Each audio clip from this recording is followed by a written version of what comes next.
comme l'a magnifiquement montré Benoît XVI dans son discours aux Bernardins lors de sa venue à Paris en septembre 2008, l'Église, usant de la raison et de la logique pour élaborer sa théologie à partir des textes sacrés de la Bible et en accord avec la foi, a permis un approfondissement illimité de la révélation à elle confiée.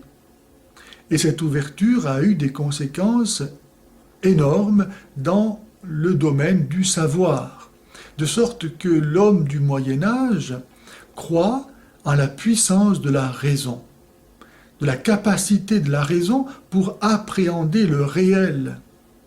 Il croit que le monde est intelligible et capable de transformation. Et cela parce que l'Église lui enseigne que au commencement était le Verbe, c'est-à-dire la raison. Évangile de Saint Jean, chapitre 1, verset 1. Le monde n'a pas été fait par hasard ni n'importe comment. C'est la raison qui a présidé à la création, de sorte que le Christ s'étant manifesté, lui qui est la raison, la parole de Dieu, et nous ayant parlé, nous ayant donné son esprit pour que nous puissions connaître les choses comme il les connaît, nous puissions connaître la raison de toutes choses.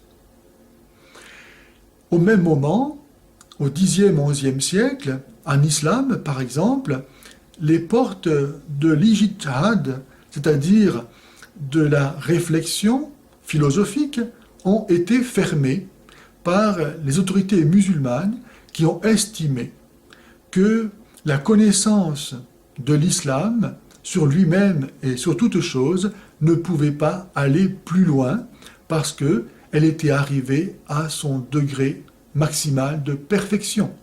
Et depuis cette époque, il est donc interdit de remettre en cause, de réfléchir, de discuter sur ce qui est établi.